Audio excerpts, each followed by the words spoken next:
pemirsa, Anda masih bersama kami dalam Kominfo Newsroom. Pemirsa, Artificial Intelligence atau AI atau kecerdasan buatan begitu berkembang pesat pada saat ini.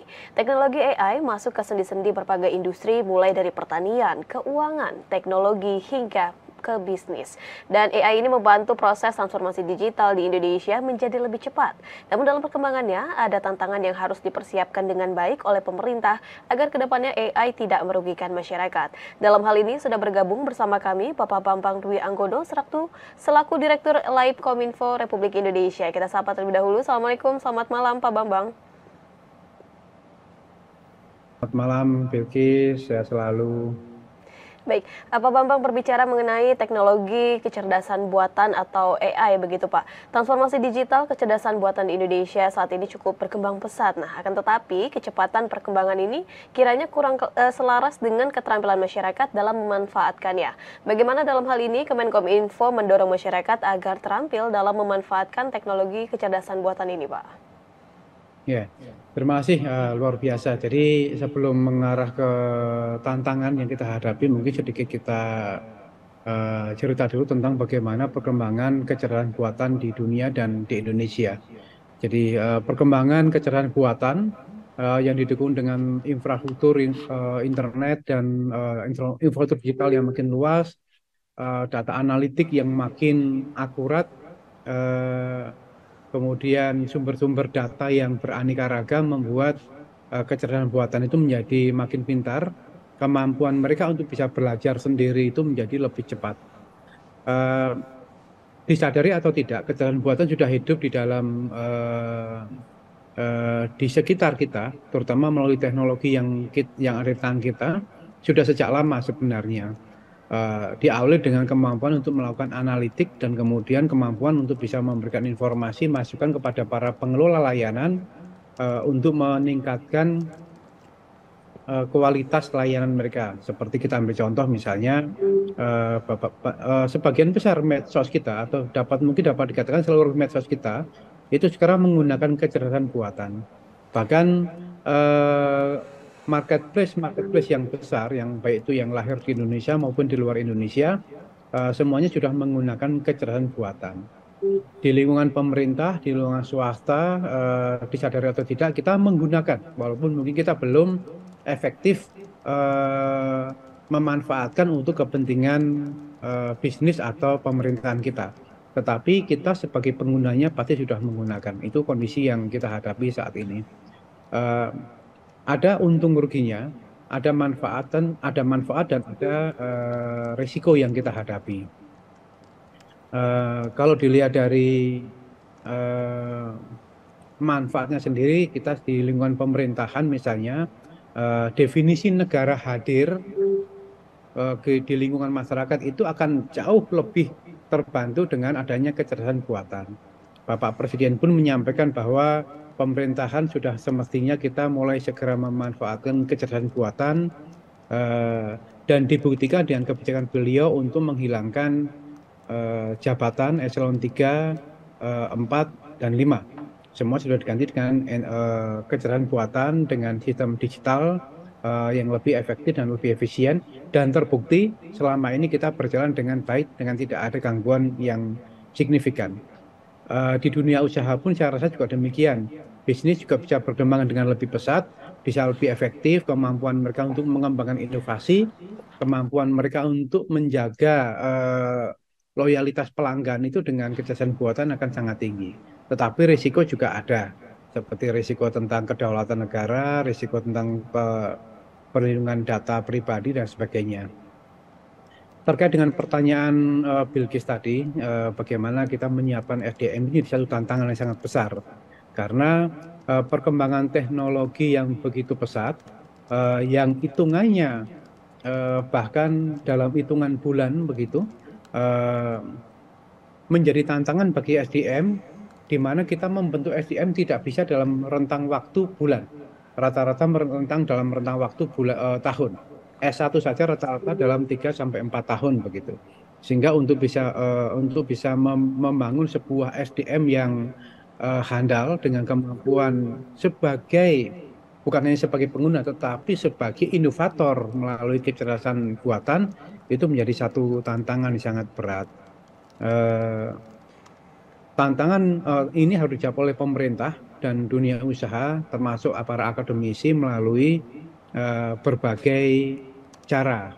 Cara yang paling efektif yang kami rasakan adalah dengan bekerja sama dengan sekolahan dan perguruan tinggi, mengajak mereka untuk bisa memanfaatkan teknologi inovasi, teknologi kecerdasan buatan untuk kepentingan inovasi-inovasi yang bisa didorong melalui karya-karya mahasiswa, pelajar, dan sebagainya.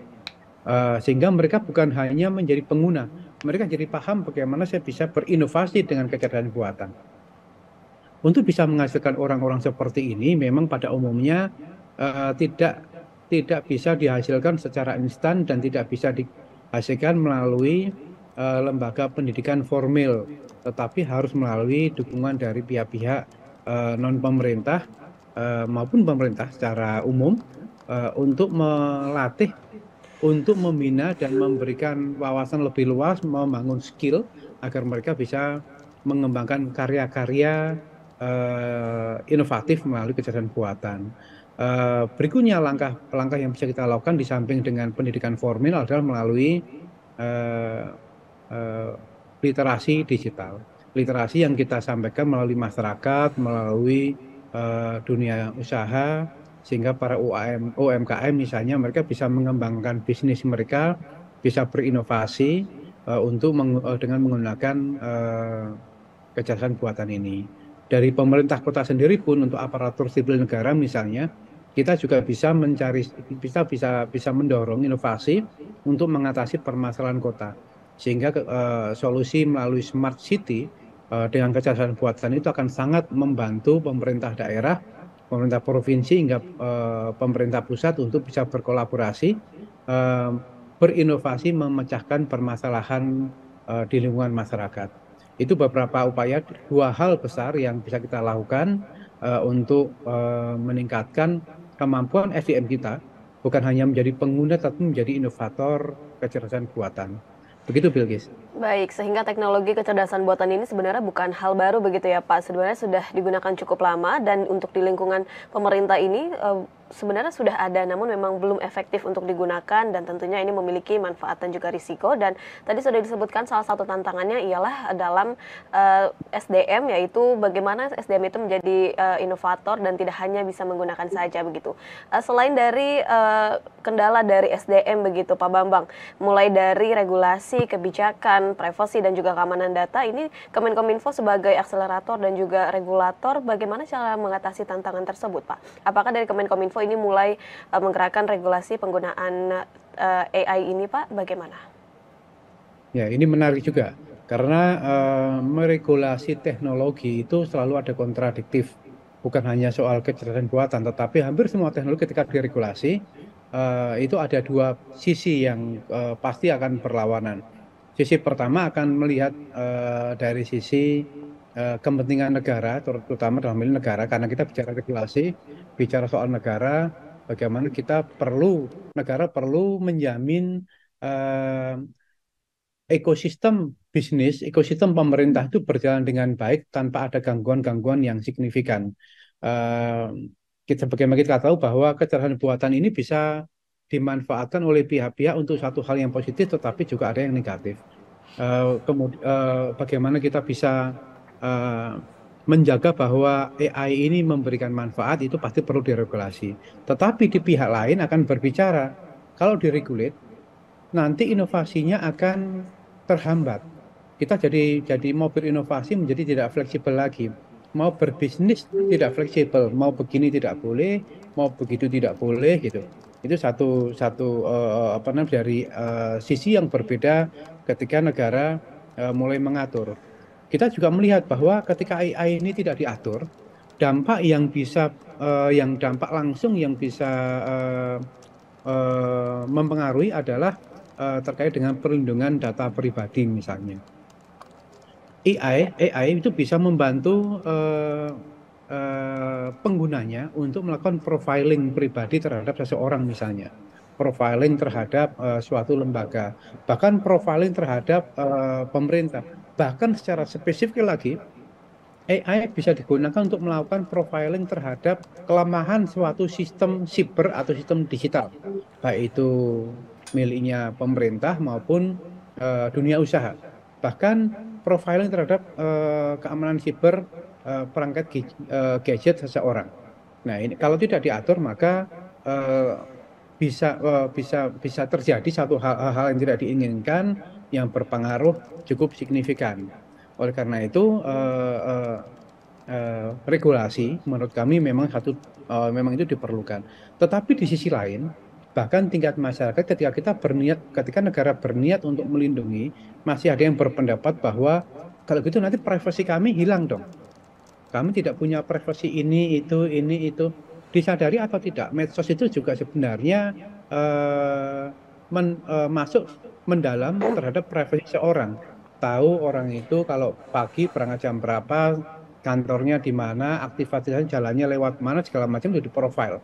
Sehingga bisa bisa membangun sebuah pola informasi sebagai pribadi, sebagai kelompok masyarakat, misalnya orang Bogor kalau berangkat jam berapa, pulang jam berapa, itu semua bisa menghasilkan suatu analitik dan informasi yang bisa memberikan rekomendasi bagi pemilik atau penggunanya yang menggunakan AI itu untuk mengambil satu kesimpulan atau mengambil satu keputusan.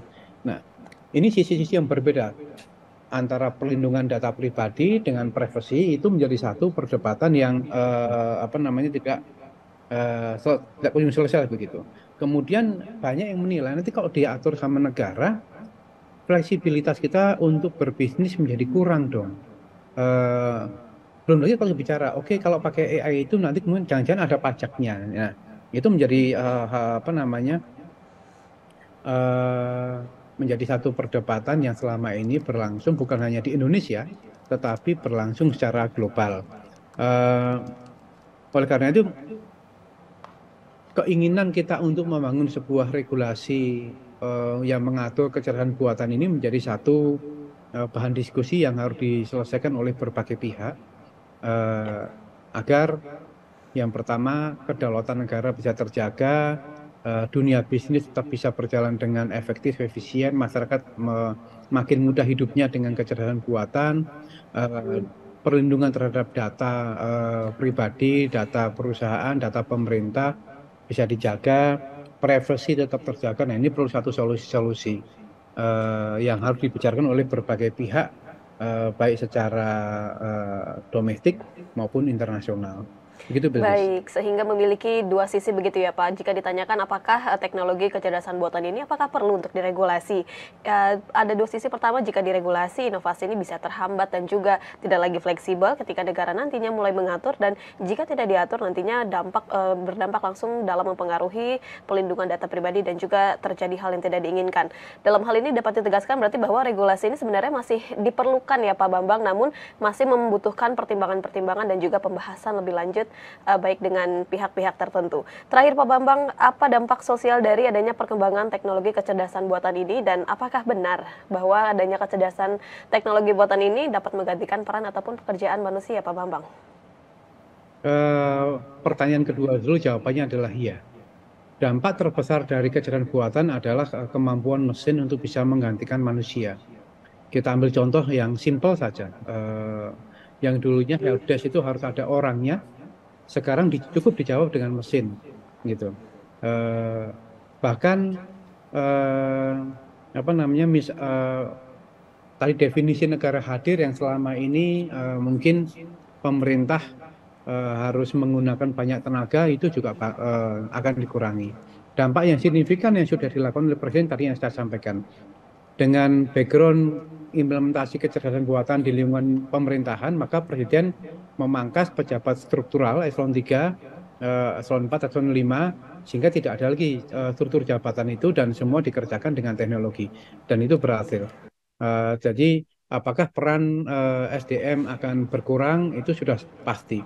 Tetapi ada satu hal nilai positif yang bisa kita ambil dari eh, berkurangnya peran manusia karena adanya kecerdasan buatan ini. Karena apa? Manusia ini akan selalu survive di bumi ini. Dengan adanya inovasi kecerdasan buatan ini, maka akan lahirlah inovasi-inovasi yang baru dengan menggunakan teknologi ini, sehingga kekhawatiran kita bahwa eh, AI akan menggantikan sepenuhnya, itu tidak akan terjadi secara signifikan, tetapi akan merubah sebuah budaya baru, pola bisnis baru yang lebih inovatif dengan memanfaatkan teknologi, sehingga sumber daya yang ada tidak akan terbuang. Tetapi memang ada prasyarat-prasyarat seperti kemampuan kita untuk bisa menggunakan, kemampuan kita bisa untuk berinovasi, memiliki skill di dalam teknis teknologi kecerdasan buatan dan sebagainya.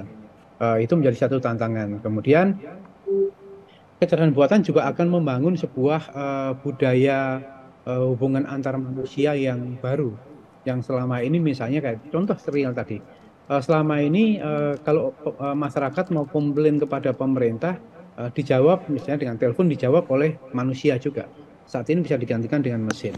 Hal itu menjadi satu kelumrahan dan dianggap sebagai suatu efisiensi dan efektivitas yang tinggi, sehingga pola kerja suatu lembaga baik itu pemerintah maupun dunia usaha misalnya akan berubah.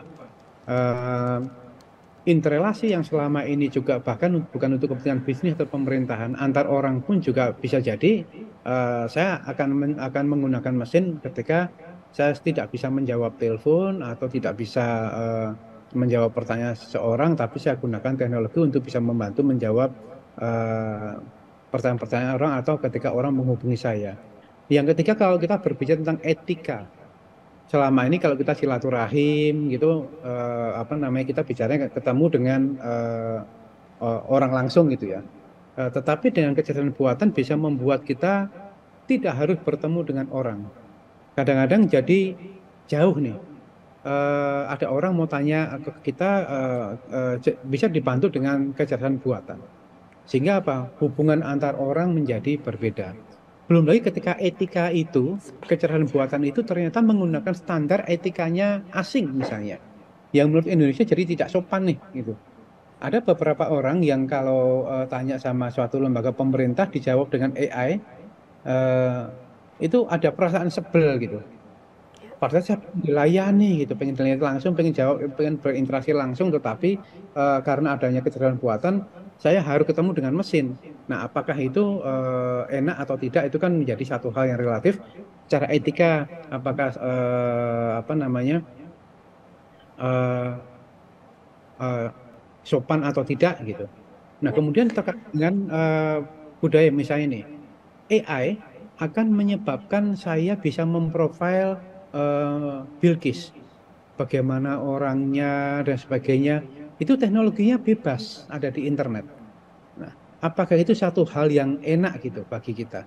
Nah, itu akan membuat hubungan sosial kita itu menjadi eh, agak berbeda gitu. Kita mungkin akan jadi lebih berhati-hati. Nah, yang jadi tantangan adalah apakah masyarakat tahu risiko-risiko ketika suatu kecerdasan buatan itu diterapkan di lingkungannya? Karena kita tidak bisa Baik. menghindar. Itu saat itu satu tangan. Oleh karena itu membangun sebuah pemahaman yang baik, literasi yang baik terkait dengan kecerdasan buatan itu menjadi tantangan bagi seluruh pihak. Dan yang penting adalah kita sebagai pribadi harus paham ketika kita memasang sebuah profil di suatu medsos bisa dibaca oleh siapapun, maka sejujurnya kita mengizinkan semua pihak, baik itu orang yang baik, baik pihak yang baik maupun pihak yang jahat untuk bisa memprofil kita. Oleh karena itu, pemahaman, kesadaran seperti itu, awareness seperti itu harus dibangun oleh masing-masing pribadi. Begitu, Bilkis. Baik, sehingga dalam hal ini AI atau kecerdasan buatan ini tidak menggantikan sepenuhnya peran dari SDM ya Pak. Namun SDM memang tentu berkurang, namun ternyata ada hal positif dengan adanya hal ini, yakni dapat memunculkan inovasi baru yang akan dimunculkan oleh para SDM tersebut, dan tentunya akan membangun suatu hubungan budaya yang baru dengan memunculkan efisiensi dan juga efektivitas yang tinggi, meskipun nantinya akan ada perubahan sosial yang akan terjadi di tengah masyarakat begitu ya Pak. Terima kasih banyak Pak Bambang Dwi Anggono selaku Direktur Live Kemenkominfo Republik Indonesia yang telah bergabung bersama kami Pak. Terima kasih banyak Pak atas waktunya. Salam sehat selalu. Sehat selalu. Assalamualaikum warahmatullahi wabarakatuh. Waalaikumsalam warahmatullahi wabarakatuh. Dan pemirsa, kami akan kembali dengan beragam informasi lainnya. Tetaplah bersama kami dalam Kominfo Newsroom.